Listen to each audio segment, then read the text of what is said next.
Good evening. Welcome to the Golden Goal Fantasy Football Podcast. My name's Tom. Little bonus episode today. I'm going to be talking about FPL. Usually this channel's focused on Sky and Fan Team, but I've trying to branch out when I've got some spare time and talk about Fantasy Premier League.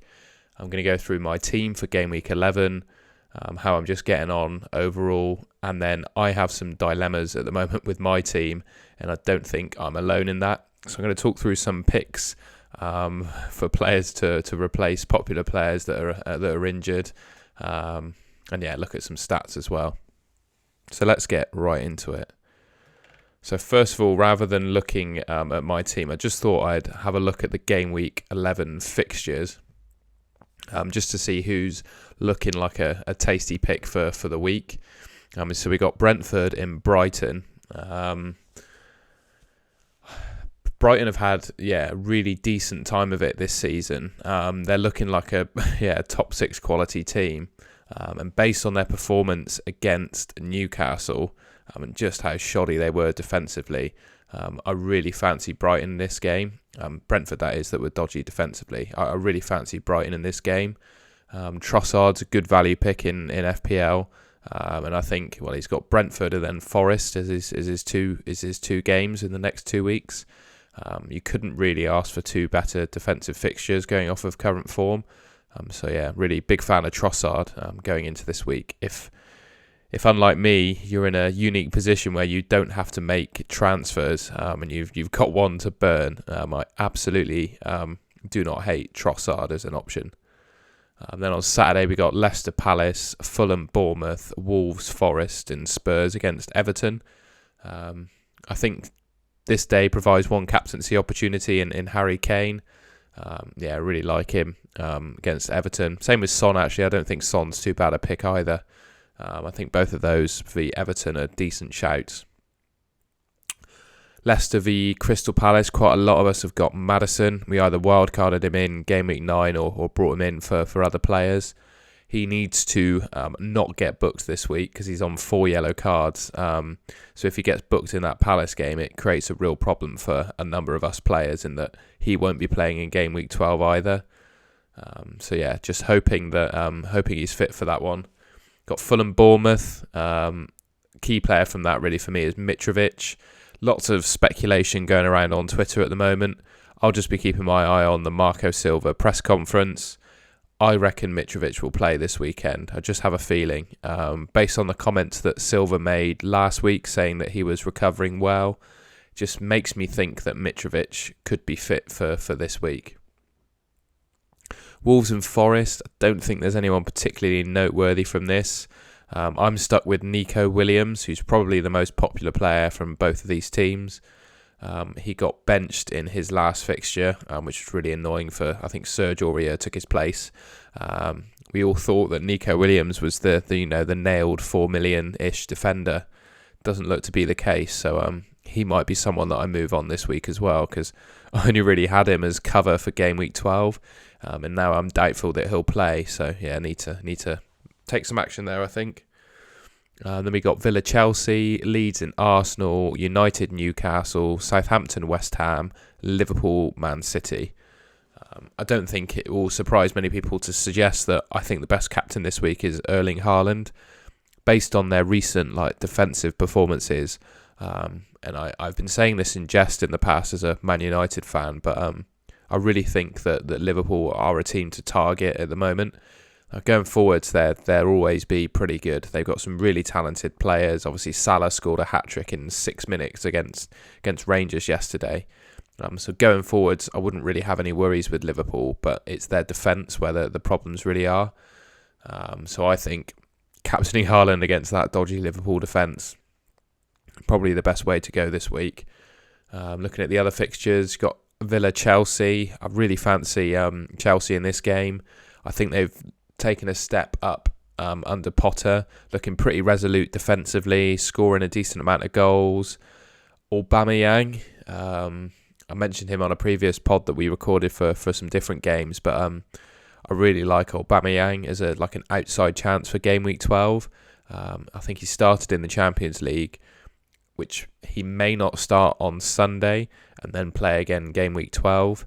I just really like him as an option. I think they've got... who have they got game week 12? Just looking at the Krellin fixtures here. Yeah, Chelsea got Brentford game week 12. So, Aubameyang captain against Brentford. I don't think it's too bad an outside chance. And he's certainly, in my opinion anyway, looking a lot more clinical for Chelsea than he might have been towards the tail end of his career at Arsenal. He just looks like the player that he used to be. Want to keep an eye on. Leeds v Arsenal. People who are loaded up on Arsenal assets will be looking forward to this one. I think the likes of Saka, Martinelli and Jesus can do quite well. Can even get a clean sheet out of the likes of Saliba. United and Newcastle. Most popular player in this game is probably Kieran Trippier and Nick Pope. Not a game that you're expecting a clean sheet from. I do think United will score, but again, the likes of Trippier could get you an attacking return. And for United, I wouldn't go near him just yet, but Anthony is looking like a pretty good player. He scored 3 and 3 so far for United, so yeah, don't mind Anthony at all. And then we got Southampton, West Ham. Obviously, outstanding player in this game is Bowen. Those that have brought in Bowen, I think wildcard 8, he was a popular pick. You've done really well with Bowen. He's certainly not let you down, despite the poor form that he started the season with. People did well to just ignore that and put him in for his good fixtures and based on his form last season. So that concludes the fixtures. Just quickly flash up my horror show of a team. It's like traffic light City at the moment. Guaita and Iverson as my keepers. I'm a bit of an FPL noob, I won't lie. I play a number of other fantasy games quite religiously. But I'm just really trying to take FPL seriously this season. And I made one key learning during my wildcard in game week 9 is that once you sell a player, you lose the gains that you made from them and you have to buy them back for their new price. I didn't realise this, so I had Kieran Trippier in my team going into wildcard. I sold him just because I was tinkering, and then I didn't realise when I locked the team in, I lost the value that I gained from Trippier. Which completely messed up my team value structure and meant that I couldn't have Ward in goal along with Guaita. So I've had to go for Iverson at 3.9. And then I've got a traffic lights defence. Reece James, who doesn't look to be fit for game week 11, and it's iffy as to whether he'll play game week 12. Mark Guehi, I'm hoping for some clean sheets out of him in the fixtures going forwards because I think I'm going to need to play him. Trent Alexander-Arnold, he's got to go. Looks to be out for 2 or 3 weeks. Liverpool have been crap defensively. I think I've given him enough time in my team, so it'll be time to get rid of him now. Nico Williams, another one that I probably want to get rid of as well. He's obviously there just as a playing 4.1 million player.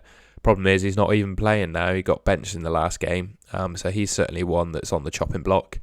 And then Cancelo, absolutely brilliant last week. But going into the game week 12 blank, I'm going to need to bench him. Martinelli, I'm happy to keep him. I've got far too much value tied up in him. I think he's up to about 6.7 million now. So yeah, I've done really well. I had him since the start of the season and just really happy with him. Zaha, Maddison and Salah. Up until midweek, when he's just scored the fastest hat-trick in Champions League history, I was considering Salah a sell. But I think going into game week 12, he's probably the outstanding captain now. So I'm just going to hold Salah. And to be honest, as you can see, I've got much bigger fires in my team than Mo Salah. So he's just going to have to stick around and he'll be there as my captain in game week 12. Knowing our luck, Salah will have an injury at the weekend or something. Andreas Pereira, going to have to call upon him in game week 12. He's just bench option, isn't he? But he got a 6-pointer in game week 10. So yeah, that's the thing with like the likes of Andreas. When I've called upon my bench players this season, they've done all right. Like in game week 8, before I played my wild card, I played Harrison Reed and he got a 10-pointer. So yeah, Andreas just feels like the kind of player that when you need him, you can call upon him. Solanke, Mitrovic and Haaland. Solanke's not done too bad, sort of as expected, really. I certainly wasn't expecting the world when I bought him in for that price, but he's not done too badly since I did. Mitrovic, I told you what I thought about his fitness status. Got to wait on the Marco Silva press conference, but I do think he will be playing this weekend. I just got a feeling. And then Erling Haaland, who will be my captain for game week 11. Just thinking of my team going forwards, I think the priorities to get rid of are definitely Trent, and then it's between Reece James and Williams. I think I'll be getting rid of Williams because Reece James, I think there's either a slim chance it'll play game week 12 or will be back in for 13, whereas I think Williams is too risky, and I'd rather just upgrade Williams anyway. And you'll see later on some ideas for players to replace them that I've got. Midfield will just stay as it is. Martinelli will go on the bench for 12, and then I'll just play the other 4. I'm very happy with that.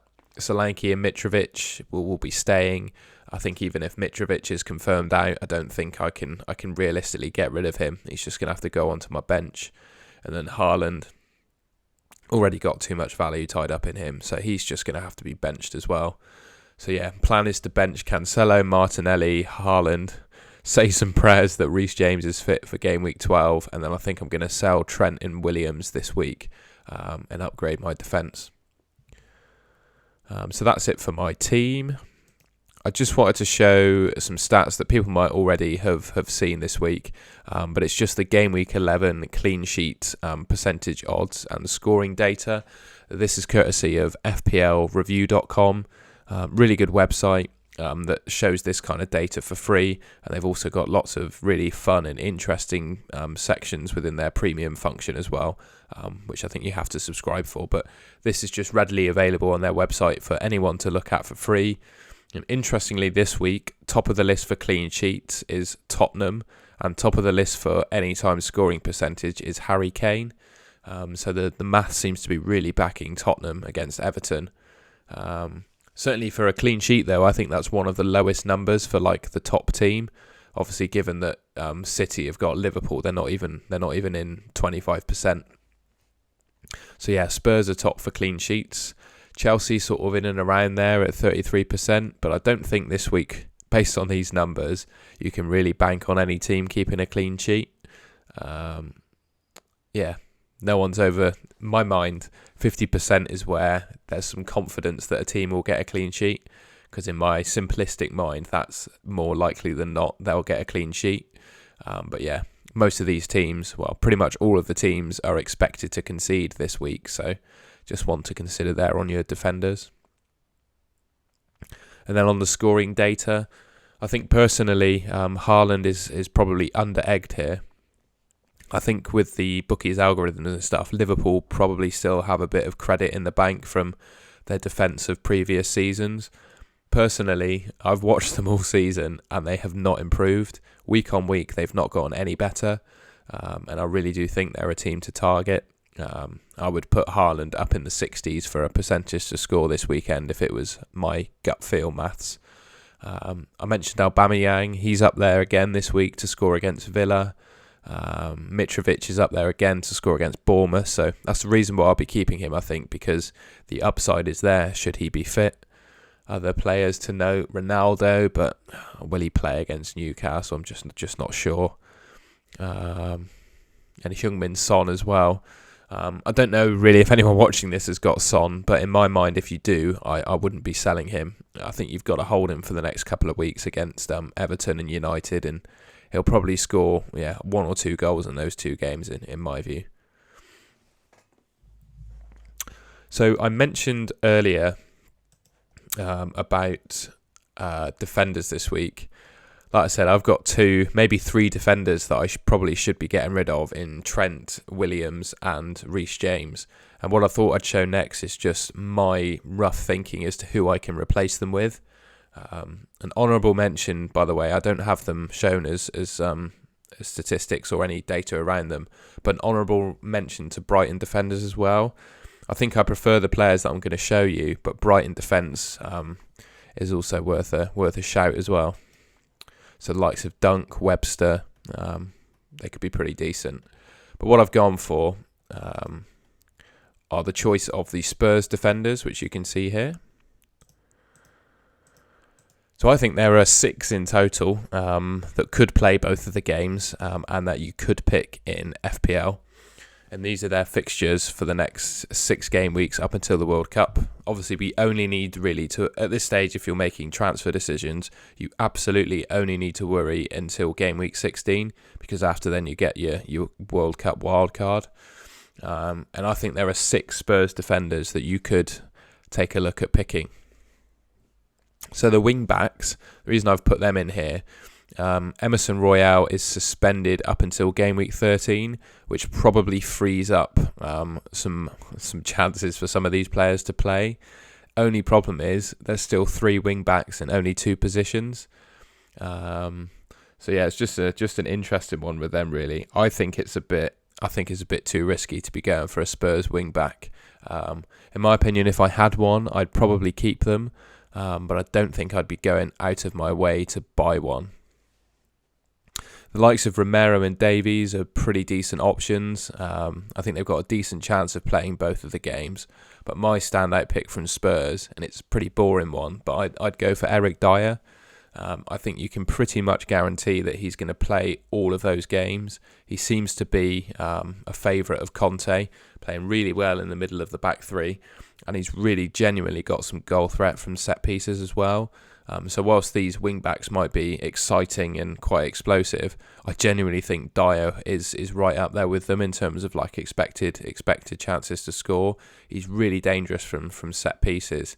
And yeah, just as a United fan, you could see Dyer quite easily scoring from a corner or a free kick against United, as he probably could against Everton as well. So I think of the Spurs defenders, my pick is Eric Dyer.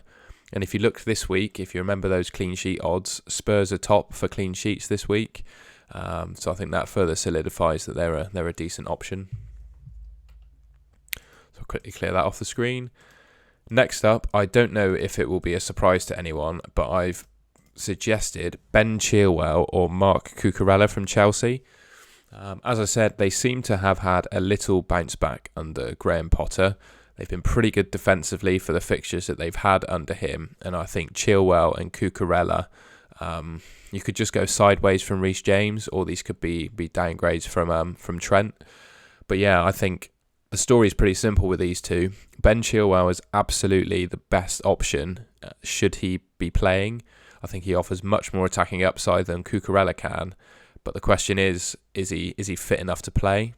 Cucurella, I think is more likely to play because he's more versatile. He can play left centre-back as well as left wing-back. And another one to note is that Chilwell started in the Champions League midweek. But again, my view is what might happen is that Cucurella slots in for the Villa game and then Ben Chilwell plays against Brentford and Potter keeps rotating. So yeah, just one to monitor really, I think, on those Chelsea defenders. I think they are a potential replacement for Reece James or Trent, but there are just some minutes worries. Although I do think Cucurella of the two is most likely to play 11 and 12, and obviously Ben Chilwell has the most attacking upside. And then finally, I mean, most people have probably got him already because I think his ownership is now over 50%. But I would say my number one easy player to replace Trent or Reece James with is Trippier, if you don't have him already. He's obviously got United away in 11, which isn't the best fixture. And then for the blank game week, he's got Everton at home. So, yeah, the week that you'll need to call upon him, he's got a really good fixture. And even against like United and Tottenham, and even Chelsea, the 3 difficult games he's got in that 6, he'll be on the free kicks, he'll be crossing the ball in. He's got a decent chance of getting an attacking return as well. And I think Trippier has just been a really fantastic option in FPL this season. So definitely, I don't think more needs to be said about him really. He's completely nailed in that team. If he's fit, he'll be playing every game. He's got a good attacking upside, and whilst they've been conceding goals, I'd still back them to keep, well, maybe 2, maybe 3 clean sheets out of that 6, I'd say. So yeah, hopefully that gives you a bit of guidance as to what you could do with your injured defenders. I've still got some thinking to do about my team. I'm definitely going to be getting rid of Trent for Trippier. I think that's an absolute no-brainer for me. Just with the consistency of starts, minutes and points that Trippier has had, I think he's the, on paper, best replacement for me for Trent. And then I think I might also consider one of the Chelsea defenders for Nico Williams as well. And then I'm just going to have Reece James just sitting there on my bench for when he eventually becomes fit again. Because to be honest, I think going into game week 12, if I only had 10 players, I don't think that's the end of the world. So yeah, I think that's my plan. Hopefully that was informative and helpful and interesting for you. I'm a bit new to FPL, but I'm hopefully using the knowledge that I've gained from some of the other fantasy games I've played to hopefully give you some information that was useful. If you enjoyed what you saw, leave us a like rating, subscribe to Golden Goal, give us a follow on Twitter as well, because I'll put out an FPL captaincy poll as well before the weekend. Until next week, I should have another FPL video coming out next week. So until next week, I'll see you later.